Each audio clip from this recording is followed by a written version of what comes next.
guys, what's up? My name is Dom. Welcome back to my channel. If you're new to my channel, I typically make bookish content, movie content, and anything else in between because I like to do whatever I want on this channel, and tonight is going to be bookish content. For tonight's video, we are going to go over the 9 books I read in the month of October. I tried to read as many spooky books as I could, and most of them actually pretty much all of them fit that bill. So let's just jump right into the video. The first book I started in September but completed in October, and that is Hide and Seeker by Daka Herman. This is about a boy and his friends. They're playing hide and seek, they break the rules, and this evil entity comes and kidnaps them. Overall, I felt pretty okay about this book. I will give credit where credit is due. The best part of the book was the originality of the creature, the seeker specifically. When I went into the book, I was expecting something demonic and, you know, angels and demons to come about, and as much as I like those type of stories, I am wishing horror would broaden its horizons, but Daka Herman is in fact doing that. So this is not some,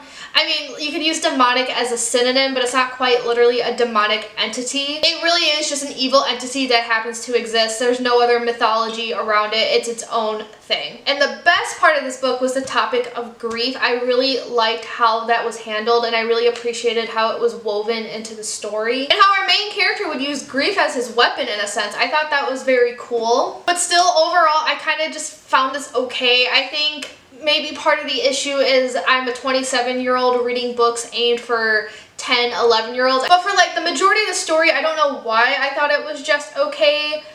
But for like that last part, the ending did kind of seal the deal for me. It was too abrupt for my taste. I was expecting some sort of consequences, like an afterward, where are they now sort of thing. Like I wanted to see the consequence of what happened to them and how people on the outside reacted.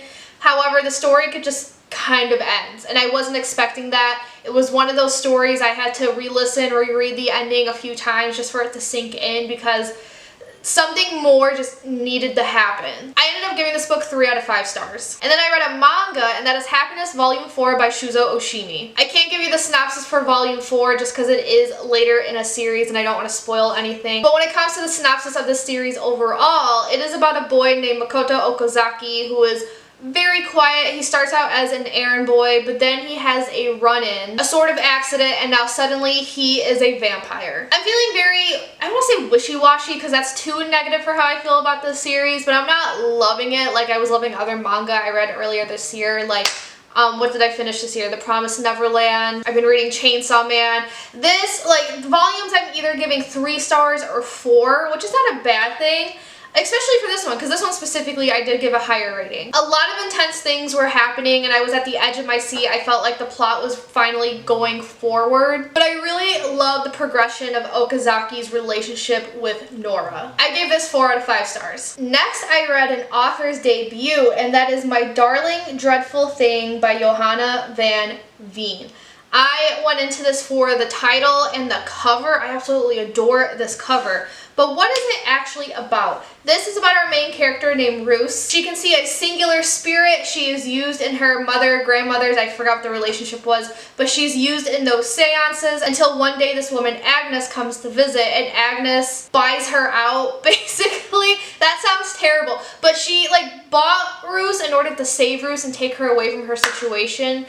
And there is a budding sapphic romance in the midst of this gothic adventure. So yes, this is a gothic sapphic romance. I did not know that going into the book. Again, I read it because of this cover.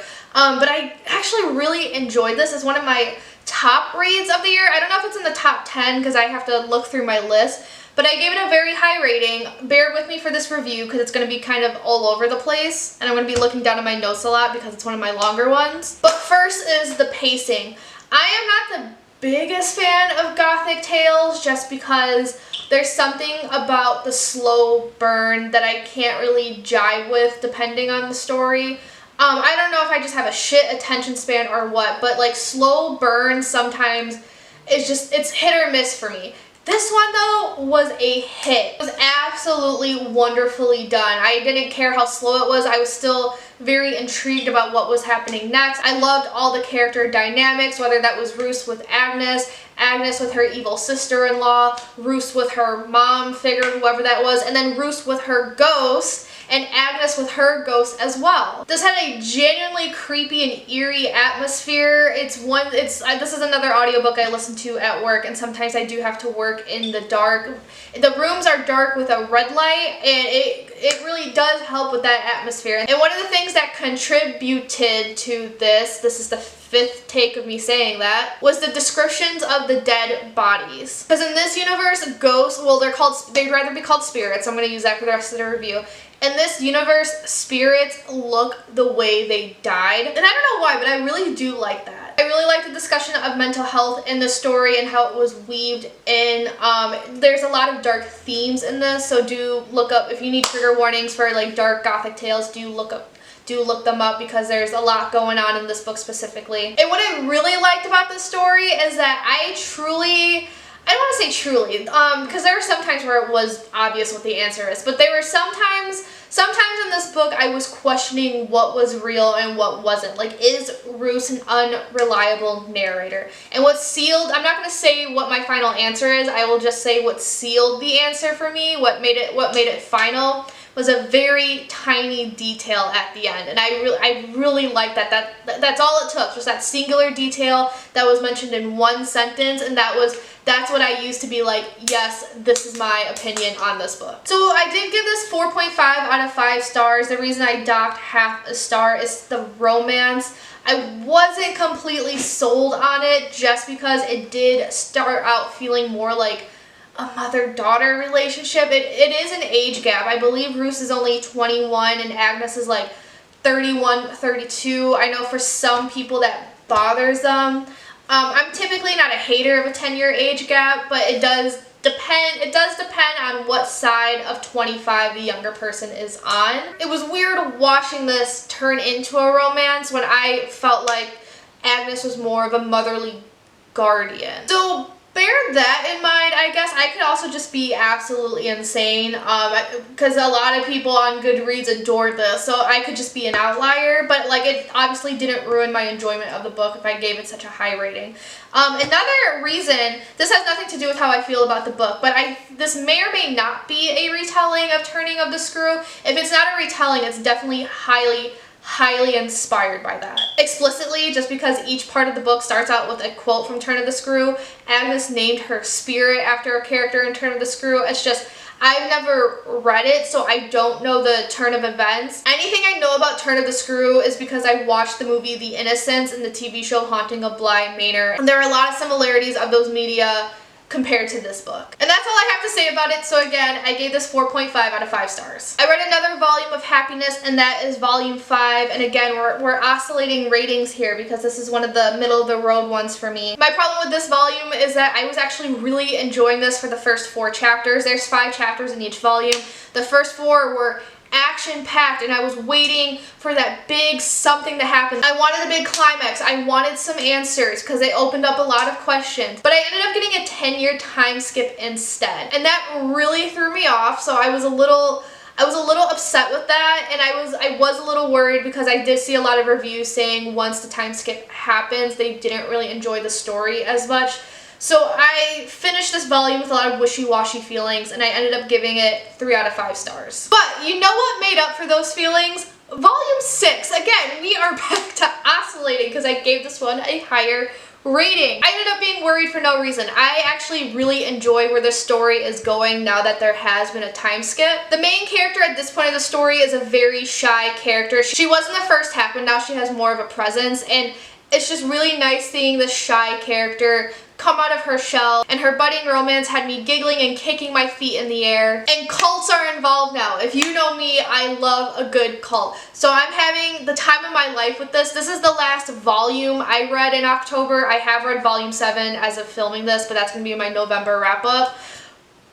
But it's giving me what I need. So back on topic though, I gave this volume 4 out of 5 stars. Next is another gothic tale that I was pleasantly surprised by, to the point that it's one of my top reads of the year, and that is Rebecca by Daphne du Maurier. This tells the story of a very young woman who is a nameless protagonist. She marries a much older man named Maximilian de Winter, or Maxim. He's a widower. He marries her not even a year after his ex-wife has died, brings her to his estate called Manderley, and despite the fact our nameless protagonist has this new privileged life that she didn't have previously, it is completely consumed by the dead wife, Rebecca. And y'all, listen, something you need to know about me, I love relationship drama. Whether it's yours, a bestie's bestie, someone I don't even know, even my own, I will gladly rant to you about my relationship drama.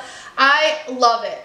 You have a gripe about your partner, man or woman, pour the tea, I got you. However, after reading this, if your relationship drama isn't this insane, then I don't want to hear it, because absolutely nothing could top the shit I read in this book. My fucking fire alarm screaming at me to change the battery agrees. Like, it knows how insane this book was. So on a less serious note, yes, one of the reasons this is one of my at least top 10 reads of the year is because of the events had me aghast. My jaw was on the floor. I was gagged by the end. So much went on. It's one of those things where I want to tell you, you can't make this shit up, but it's a work of fiction, so clearly you can't make it up. It's just, who in their right mind would make this up? Because nothing I could have ever dreamed of. The characters really help with that too, because I don't actually like any of the characters in this novel. I thought Rebecca, when we learned more about her, thought she was a bitch. Mrs. Danvers, a bitch. Maxim, a pussy. Can't stand him. Our main character, so anxious, I wanted to shake her sometimes. But despite not actually liking any of them as people, I thought they were all incredibly compelling characters. They created, it's like Gone with the Wind. I read that last year. It was a train wreck I couldn't look away from, because were all the characters insufferable, unlikable? Yes, but in a very fun way where I couldn't stop reading. It, like I said, Gone with the Wind and this book, train wrecks I could not look away from, because I needed answers. The main character's ability to get upset over shit that she made up was actually quite impressive, just like me for real. And on a serious note, I feel like the author actually really captured that anxiety very well. Because yes, I said I want to shake her shoulder sometimes, but I'm saying that as someone with anxiety. I totally get it. And the way her thought process was written out in this book was highly relatable, so maybe that's why I wanted to shake her shoulders, because I want to shake myself sometimes, and I'm projecting it onto the character, taking my frustrations out on her. But then also at the same time, you can't, just because of the way the other characters would treat her, you can't blame her for being as anxious as she was. And it's just, part of you wishes she was smarter and then it just jumped right into this marriage, because a lot of it is the consequences of that action. Maxim's facing consequences of not communicating with her because he's a terrible communicator. It's a book of characters causing their own problems, but at the same time, what else were they supposed to do? Girl, it just made for a great read. You definitely need to have patience with this book in both the pacing and just the characters themselves. The characters themselves, just because they make choices, and the answers to your questions, you'll have them. It's just, it takes a while to get there. But then when it comes to the pacing, this book is a slow burn, as most Gothic tales are. In this book specifically, I noticed the chapters started very slow, but then chaos ensues by the end. My favorite part of this book was actually the importance of names. Like I said, our main character is nameless. Not completely nameless, because they do call her Mrs. De Winter throughout the book. But I actually like how we never find out what her real name is, because I felt like that was a huge contributor to her identity. She's a very self-conscious woman, and she doesn't really have an identity at all. Like, it revolves around Maxim, and then before that it revolved around the woman she was literally paid to be friends with. It hints how young she is too. She never was able to grow up and create an identity for herself, and if you think about it, the name Mrs. De Winter, that's not even really hers either, because there was one before her. There's nothing original about her. My favorite detail though when it comes to her name is that it's actually mentioned a couple times in the beginning. She has a very unique name. So when it comes to her character, it's ironic to me that she has this unique name, and yet there's nothing particularly special about her, and yet the character this entire story revolves around, that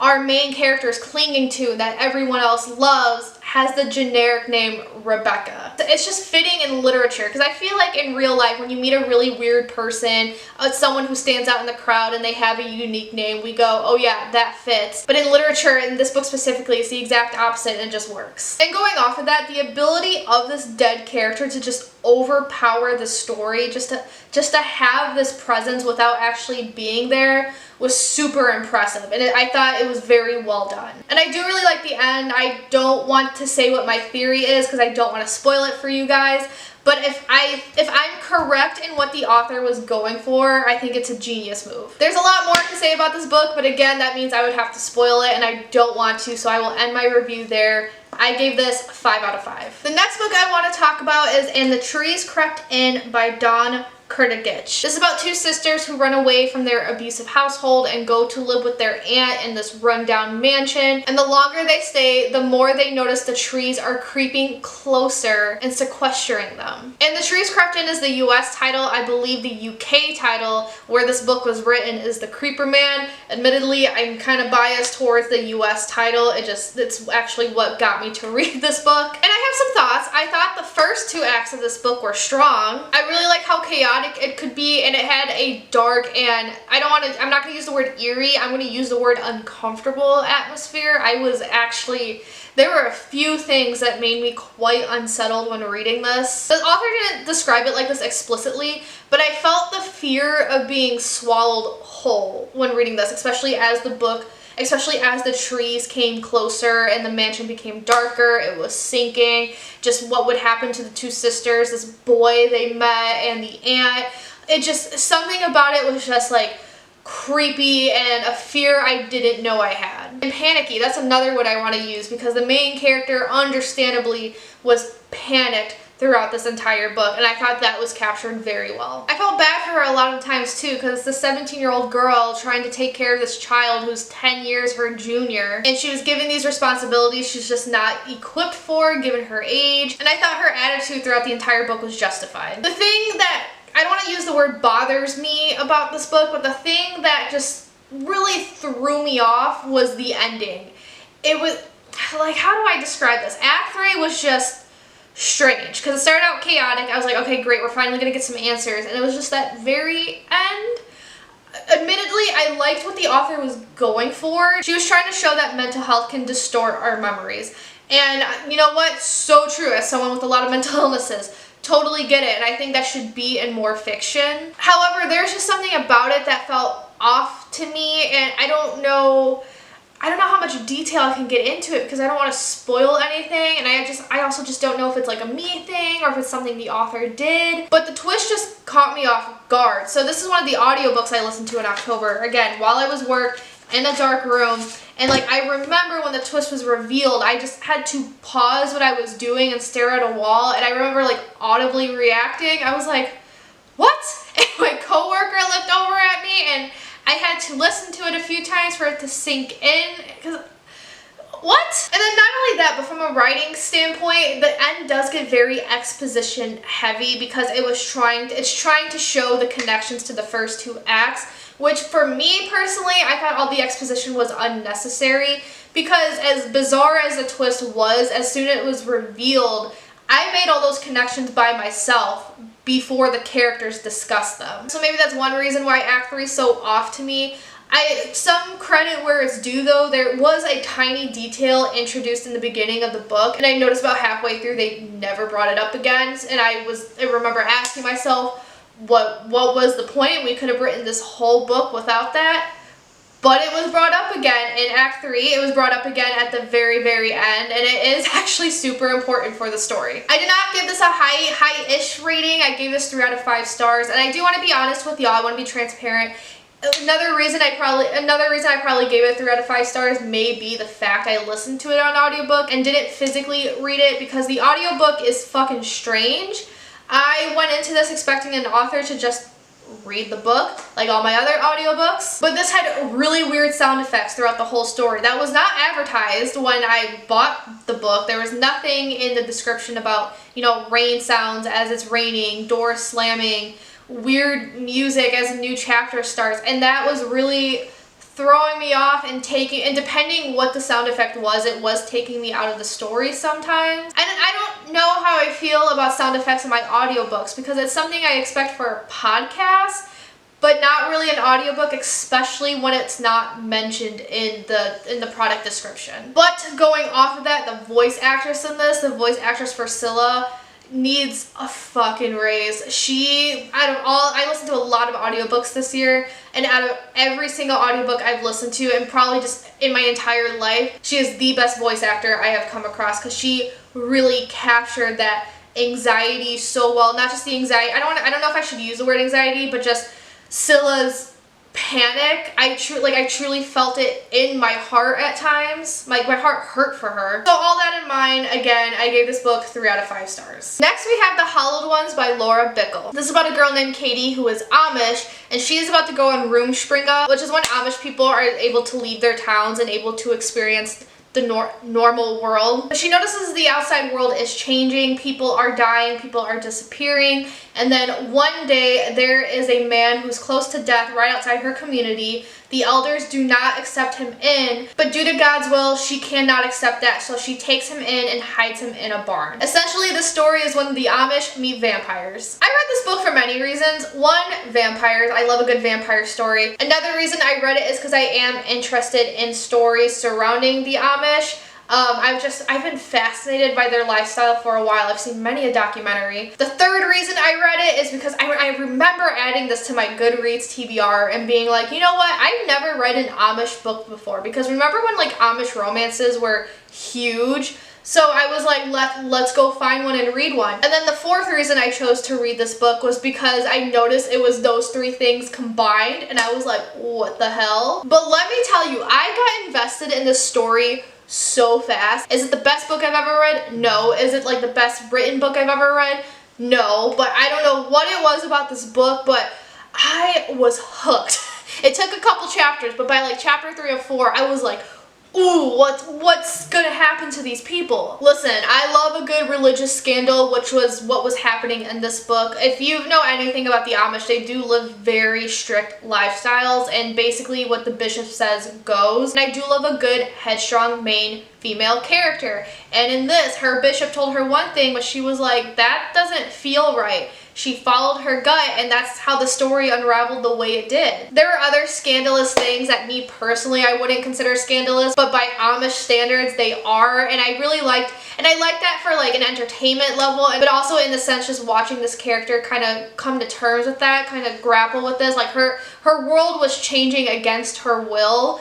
How was she going to adapt? And I thought that was handled very nicely. Since this book is about vampires, the concept of holy ground is going to be a major theme in this novel, and I was a little worried going into it just because at first I couldn't tell what Laura Bickle was going for. Like, was this story going to be about how like the Amish way of life is the only way to live? Or was it going to be about a girl who completely disregards the Amish way of life? Or was it going to meet in the middle somehow? But I like the choice she made in this book where holy ground is just anything that a religion worships. So where the Amish have church, that's holy ground. The Roman Catholic cathedrals is holy ground. Synagogues are considered holy ground. Even where pagans worship is holy ground. And I thought that was a good way to be inclusive, and it was also a good way to have this character just like question her beliefs and also question the outside world and how all these people can live together. And last but not least, I really liked the characters in this and how they were handled. I got so fucking angry at the end, and I mean that as a compliment because that's just how well written the bishop and the elders were. Elijah, you can catch these fucking hands. I don't care that you had a bit of a redemption in the second book. I have read the second book review coming in November because I just finished it today. Elijah, though, I don't care about your redemption arc. Book 1, Elijah, and quite frankly, book 2, catch these fucking hands. Oh, I was so mad. But I do like the character Alex, and I actually do adore our main character. I ended up giving this book 4 out of 5 stars. I am exhausted. It is taking forever for me to get my words out because I keep stuttering. So luckily, we are on the last book I read in October, and that is The Year of the Witching by Alexis Henderson. So this is about a girl named Emmanuelle who lives in a town called Bethel, which is a puritanical society. Her very existence is illegal because her mother is a white woman who had relations with a black man from the outskirts. And she's just trying her best to survive in this land that does not like her until one day she comes across her mother's diary, and she has to figure out why her mother associated with the witches in the Darkwood is also calling out to her. This book is like And the Trees Crept In the sense where I thought the first 2 acts were much stronger than the last act. The first 2 acts has everything I love in a story. It has cult, culty vibes, I should say. It has witches. It has a defiant, headstrong main character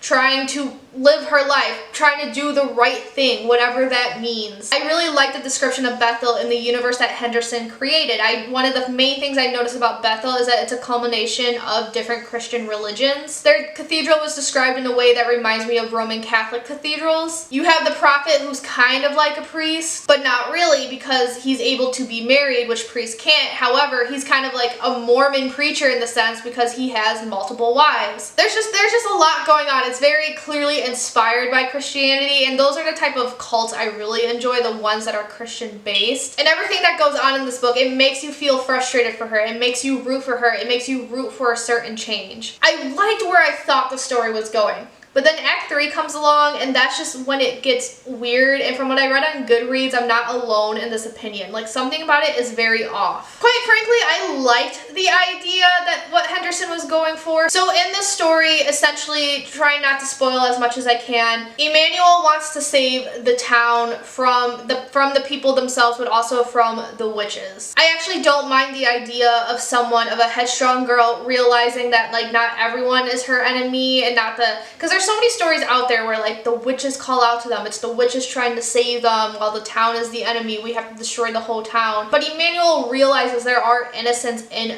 Bethel. So she has to do whatever she can to keep the witches at bay and so that her town just doesn't burn to ashes. I think it's the setup to Act 3 that throws it off, because the first 2 acts are set up in a way where you think Emmanuel's supposed to join the witches. So I don't know where the disconnect happens. And one of the reasons I actually feel that way too is because there's actually a specific scene that told me we were supposed to be on the witches' side. So for a while, that's what I thought was happening. I thought we were supposed to be rooting for the witches. And also, the last chapter of this is so corny. I do appreciate the plot twist I thought was gonna happen didn't happen. I was fully expecting this to be another Village. If you've seen M. Night Shyamalan's The Village, you know what I'm talking about. I still don't have a rating for this, actually. I finished this on Halloween Day, and it's Election Day as of talking about this. It's November 5th.